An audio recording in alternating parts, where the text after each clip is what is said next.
So there's been a lot of talk online recently about these rapture predictions, specifically from figures like Brother Joshua and Brother Enigma.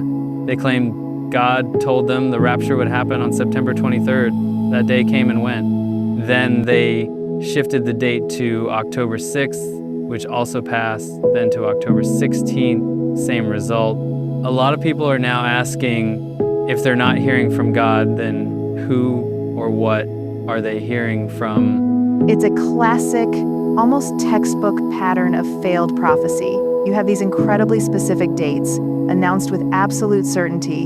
The initial one for September 23rd and 24th was a big deal online. And when it inevitably fails, you don't get an apology or a moment of reflection. Instead, you get a rationalization. Right, that's the part that gets me. It wasn't just, oops, I got it wrong. It was, oh, we were using the wrong calendar. I think I saw something about a Nokian timeline. It feels like the goalposts are just constantly moving to fit the narrative. That's the key. The rationalization becomes more and more complex to justify the initial error. This constant shifting is a huge red flag. It highlights a very human attempt to maintain authority even when the evidence, or lack thereof, is undeniable. Got it. So these concrete predictions and their subsequent failures are raising some serious questions. This brings us to a crucial point. When prophecy fails this publicly, what are the implications? Could these messages be something other than divine revelation? Well, that's where the conversation gets a lot darker. Beyond just being a simple mistake, there's a theological concern that these messages might not be from God at all, but from deceptive spiritual forces. You mean intentionally misleading? Exactly.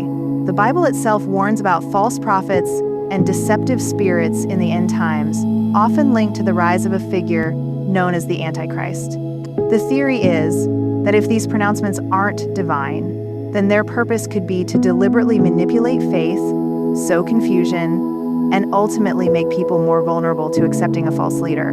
That is a chilling thought. So the very act of confidently proclaiming these false dates isn't just an error, it could be a tactic. A way to wear people down, erode their ability to tell what's real and what's not, making them desperate for any answer, even a wrong one. Precisely.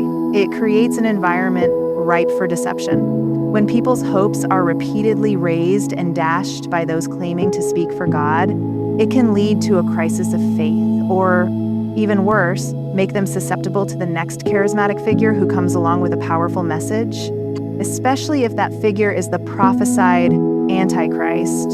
So, the potential for deception is a major consequence. This leads us to the core biblical guidance on how believers should approach such claims, especially when specific dates are involved. And the guidance is incredibly clear.